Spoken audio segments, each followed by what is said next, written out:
All right, we're here on one of the coldest days of the year. Our high is supposed to be 1 degree, but currently we've only made it up to 0 degrees.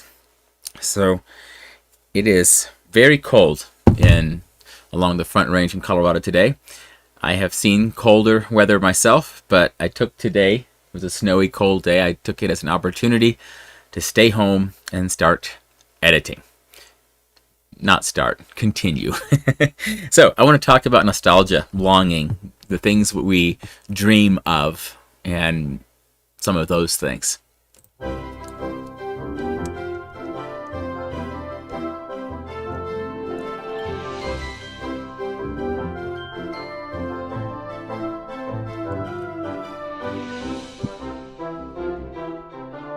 All right, so frequently I will read a book, something like Lord of the Rings, and I will start missing a place that I've never actually been to.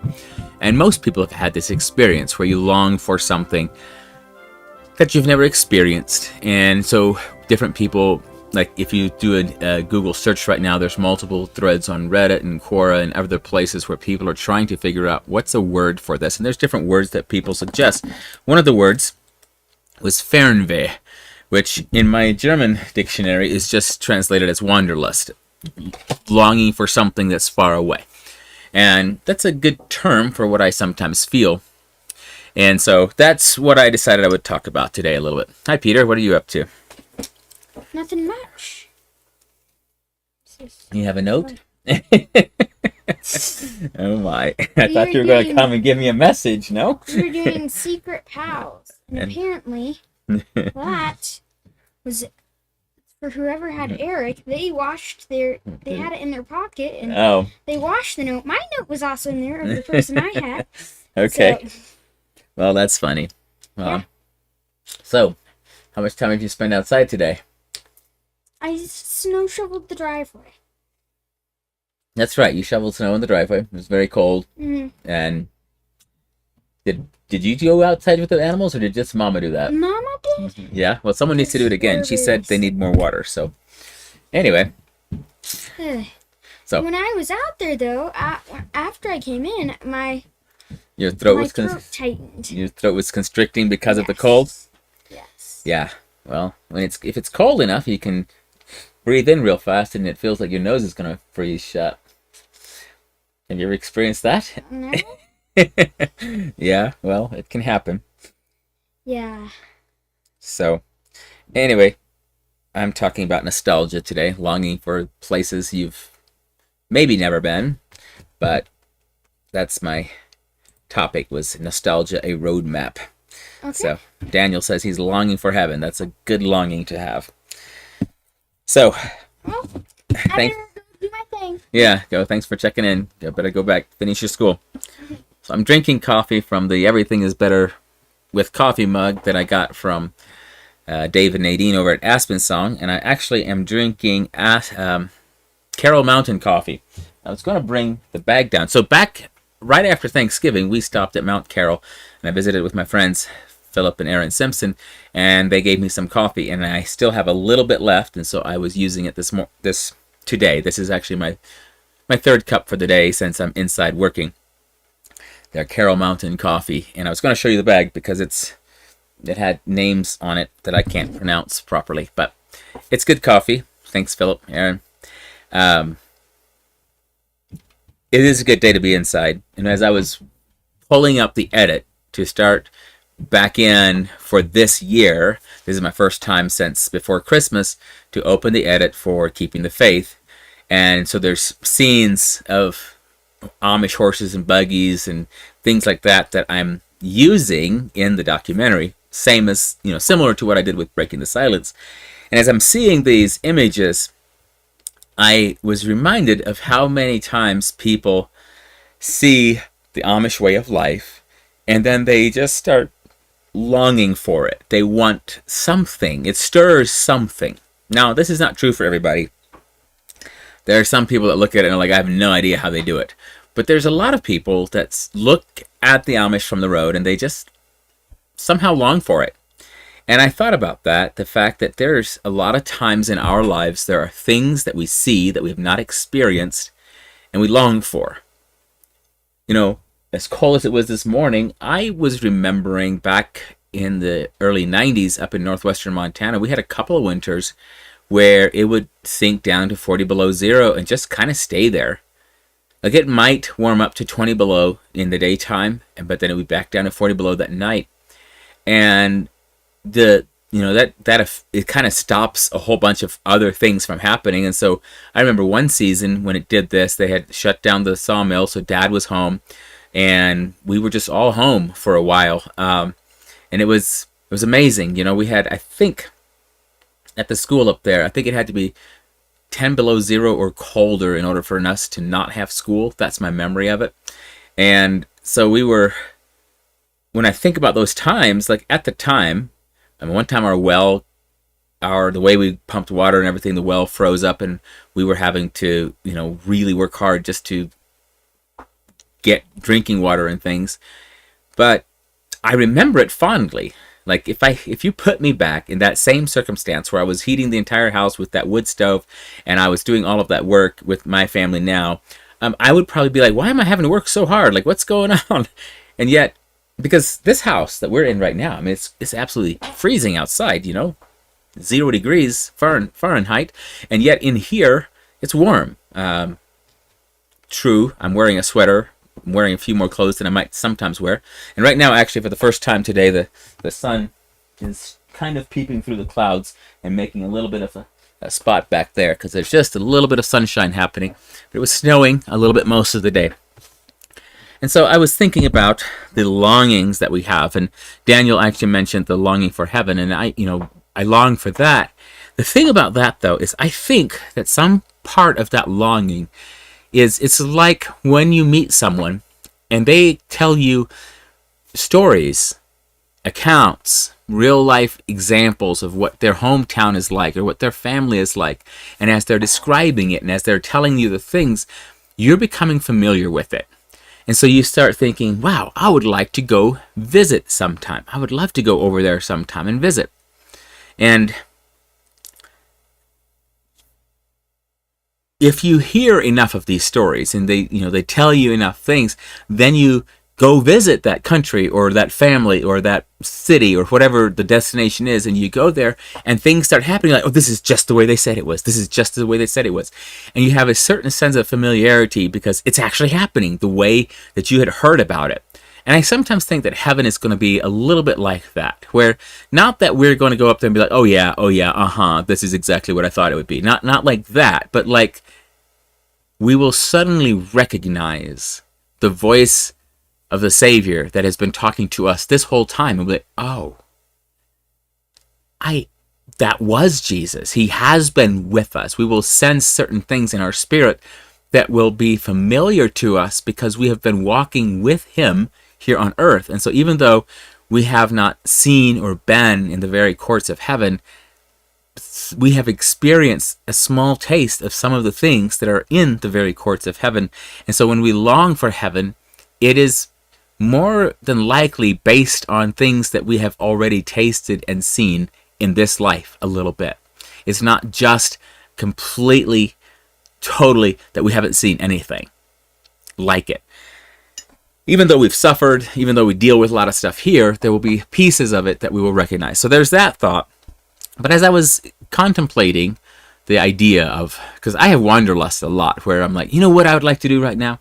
I would like to go and visit, and there's libraries over in Europe that I would like to just go visit for 5 days, maybe 10, and just hang out in the libraries and read the books and look at things. And there's places I would like to go see. There's people that I would like to go meet and spend time with. But I don't want to just meet them one time. Like, I want to spend enough time that we have enough conversation that we really get to connect on a deeper level. So I do have those longings. And sometimes it's based on something that has already happened. So I'm like, yeah, one time, for instance, I can think of going back to Huánuco, Peru, and say, I just want to go back there. Why? Because there's people there that I know and love. I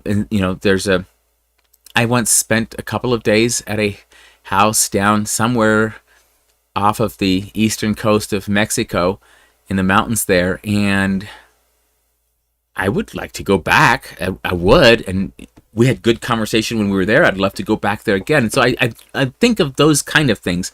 I have longings for things that I've already experienced that I'd like to experience again.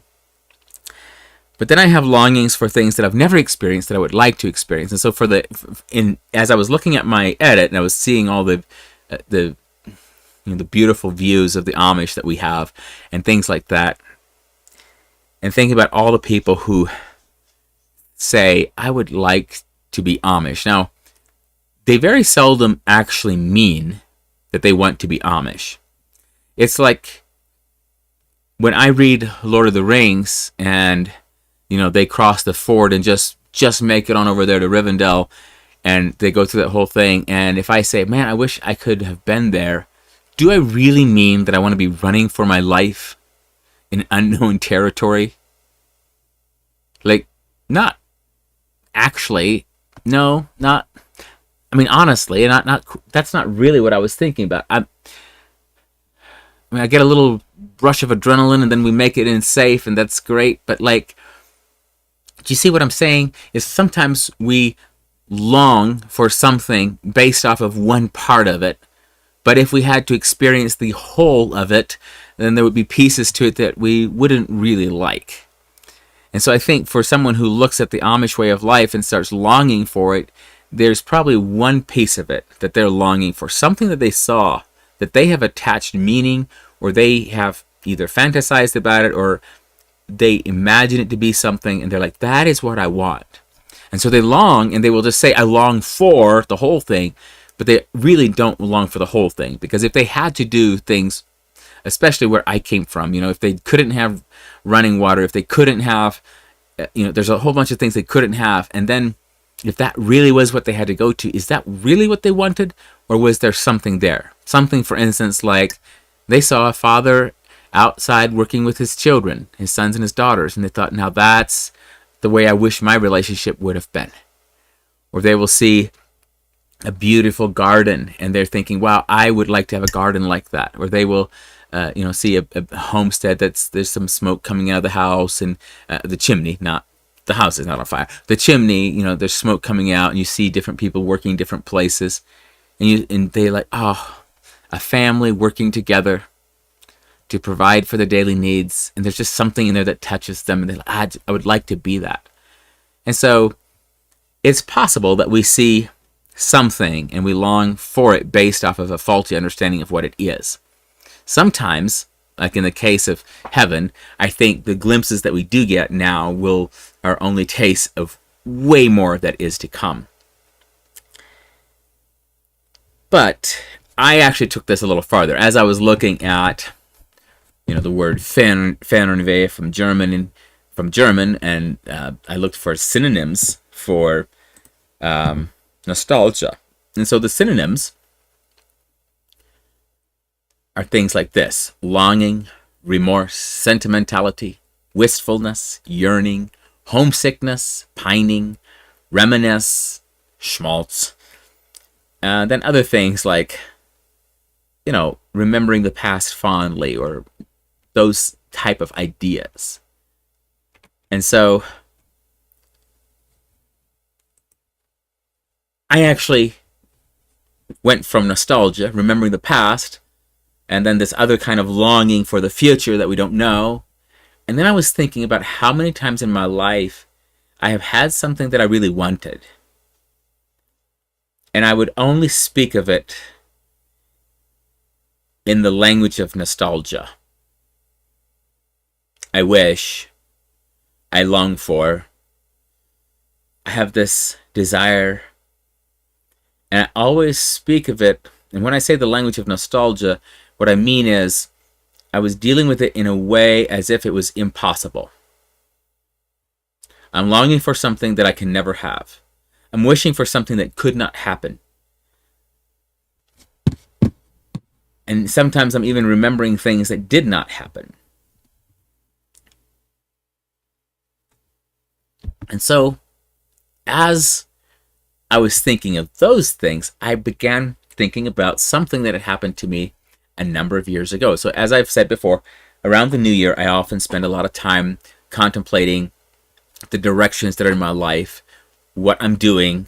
And so part of what you have to do is you have to, if you think of your life, you have to figure out, where am I?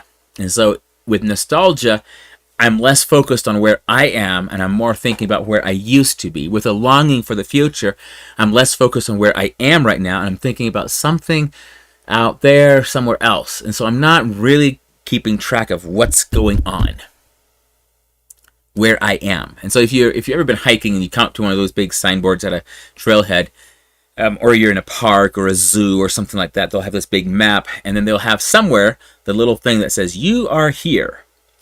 And so what nostalgia and longing for the future and wishful thinking all have in common is it's not focused on the "you are here" spot. It's looking off over there. It's looking around saying, wow, wouldn't it be nice? Wouldn't it be awesome? And that was really great, and remembering other things. And so in terms of my walk with the Lord, sometimes I will say something like, I wish God would just reveal this to me, or I would really like to sense his presence or something. And I'll just say it like a wish. But if I stop and I say, well, where am I? And I say, well, actually, in Christ, I have access to God the Father. So I don't just have to sit here and wish and long for that. I can actually draw near to him, and he will draw near to me. I have those promises. And so if I take the moment to find the "you are here" spot on the map of my longing, I can change it a little bit from just a longing to an actual directionable, or I think there's a word for that, like actionable intel, and I forget who uses that, but it could be like the CIA or something, but actionable intel, something that you know that you can act on. And so when you take the time to discover, where am I? So for instance, if I'm looking nostalgically at an Amish farmstead and I say, wow, look at what they're experiencing. And then I say, well, where am I right now? Okay, well, here's where I am. So for me, currently, I'm living on in a good-sized house with a small backyard in the Front Range of Denver. I don't have a lot of room in the backyard, but I do have a small garden. I have room for a small garden. I have room for a couple apple trees. I have room, we have a few animals back there. Chickens and bunnies and stuff, not big animals. And so if I stop and say, what is it about that farmstead that I'm looking at that I'm longing for? And I identify it, and I take the moment to say, where am I? What is it that I'm really seeing? That's like me saying, okay, I'm right here, and I'm looking over there, and the thing that for me right now, when I look at their farms, I'm like, they have so much space. Oh, there's so much room to do stuff out there. Because I live in a small backyard. So then I say, oh, well, what is it I would like to do? Well, honestly, I would like to plant a garden and an orchard. Well, can I do part of that? Well, I can. And so then I can suddenly be out here, and I can have some strawberries every summer, and I can have some apples from our own tree, and things like that. That's actionable. I can do that. And then if that really is the thing that I love about it, then, I can work my way towards, say, well, I would like more property. I would like a little more space. And so this is the space, but this is what happens to me. Wishful thinking, whether it be nostalgia or longing for the future or just plain old wishful thinking, I wish I had that, is often spoken with a presupposition, an idea that I can't ever have that. There's no way that I could ever have that, but I wish I had it. And so when we're talking about God and our relationship with him, it's a little bit, it's like we're judging God. We're saying, I wish God would do this or that, but he's not going to do that. Well, who said he's not? What we have to do is we have to look at his word and say, is the God that I'm longing for the God of the Bible? Is that who he is? And if it is, then I should walk in relationship with him and experience what he has to give. Yeah, Matthew, I think if I understand right, your comment is don't judge by outer appearances. And if you're looking at an Amish farm, and you're longing for something, you might not have any idea what might be behind the facade of that Amish farm. Like, you might look in and see a family sitting around the table and think, oh, so warm and so cozy, not understanding the absolute pain that might be in those relationships and how much there might be abuse going on in there. And you wouldn't know from the road, right? So if I understand your comment right, I think that's what you're saying, is that we have to be careful that we just don't look at outer appearances of something and think it is what we want it to be. Like, maybe there's part of it there, but so back to my wishful thinking thing, what I discovered a couple of years ago is if I stopped just longing for something or just wishing something would happen, I would say, so the garden, for instance. I wish I had a garden. We lived in an apartment for a while, and so Stacy and I would talk and say, it'd be nice if we had a garden. And then we met our friend Hannah. She was in a couple of apartments over, and she just had brought in a pallet on her little balcony, and she was growing strawberries. She didn't just wish for it. She was like, what would it take to do it? And that's the question that I discovered that is often the key. When I find in myself a longing, instead of just chastising myself and saying, what's wrong with me? Why do I always want something that I don't have?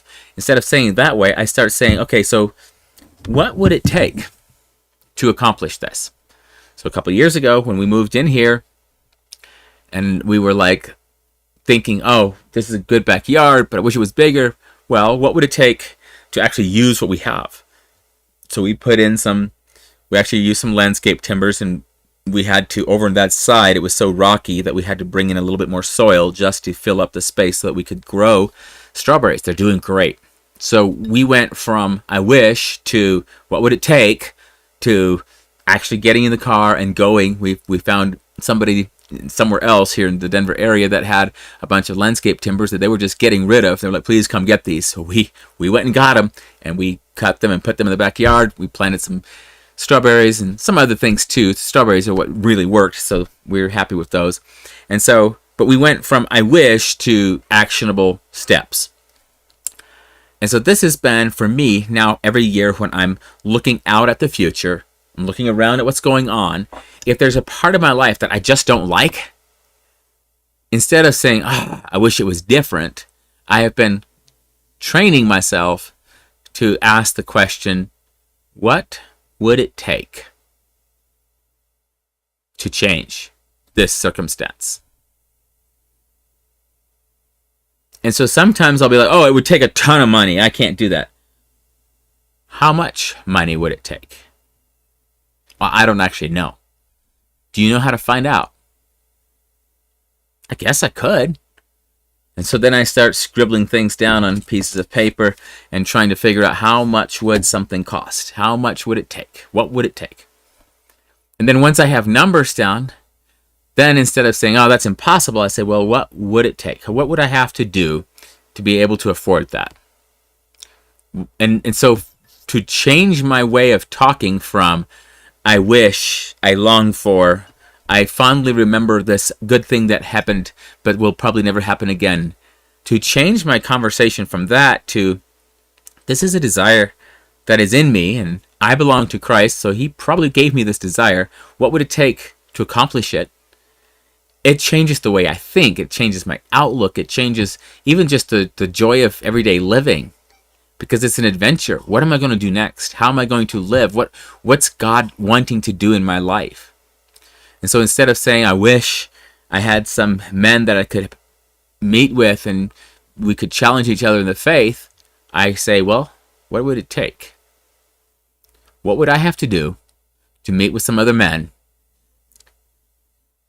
And it changes it, because suddenly it infuses me with hope.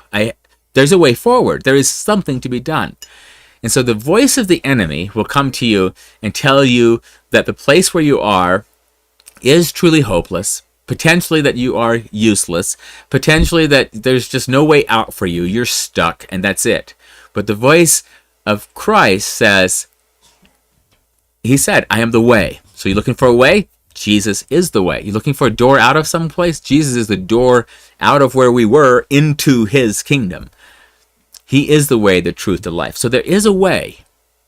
And so when I find these longings in me, instead of just going around and allowing a longing for, say, Switzerland, I can long for Switzerland. I can say, I just want to sit there again, because when we were there, we were down by the Castle Thun at one point. We were down by the water. We were at Castle Troxelwald. We were a bunch of different places, and I can say, I just want to be there again. I just want to see that again. And I can take that longing that I have, and say, well, what would it take? And sometimes I don't have the power to make something happen, but it changes my way of thinking. And it's much more hopeful. So when I think about planning even my calendar, like this year, I was looking at my calendar, and for the month of March, I had so many conflicting things. And I found myself feeling victimized by the calendar more and more, and just being like, I don't like this situation. And I finally said, well, what is it that I'm really longing for? What is it that I'm really wanting? All right, what would it take? And so I was able to distill it down to what would it take? Well, it takes a little bit more work from me. It takes filling in for some of my responsibilities by other people, but that is possible. I'm not irreplaceable. It takes enough humility to ask others to help me in certain ways. But can it be done? Well, it can. So let's do it. So it goes from frustration to, no, there is a way forward.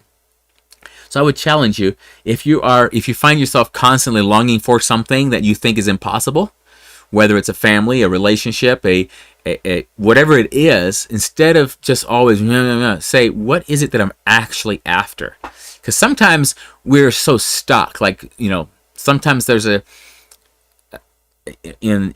just an impossibility. Well, I want what he has. Do you want what he has? Or is there something over there similar that would work? Like, what is it really you're longing for? And so I know that there were times in my life where I was like, I want a wife and children. And I remember thinking, well, how do I go from being single to having wife and children? I don't know. Well, let's figure it out. So I had to work on it.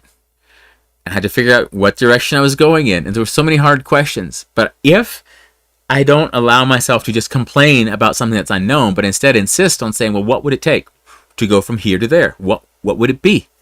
And if I force myself, because I remember several times in my life where I thought I was facing impossible odds, and when I finally just took the time and actually wrote stuff down on paper and actually said, well, this is, I think, what it would take, then things changed dramatically.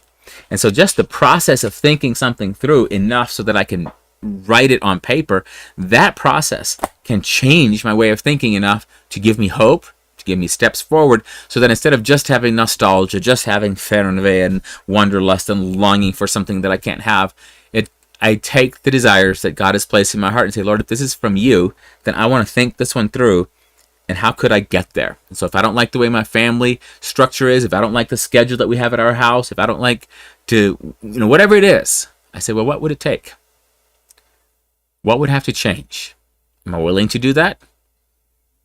And, if it comes down to money, you just cannot allow yourself to be like, I can't afford it. No, don't say that. Say, how much would it cost? Figure out the actual numbers.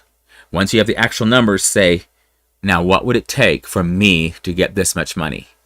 It changes the way you think, changes the way you act, changes the way you hope. And really, as I go into the new year, I don't want to just have nostalgia for impossible things. I want to fondly think of things I've experienced in the past. I want to fondly look forward to things I'm going to experience in the future. So that's why I called today Nostalgia a Roadmap. Those are my thoughts for today. Thanks for joining me. I'll talk to you guys hopefully next week. Blessings.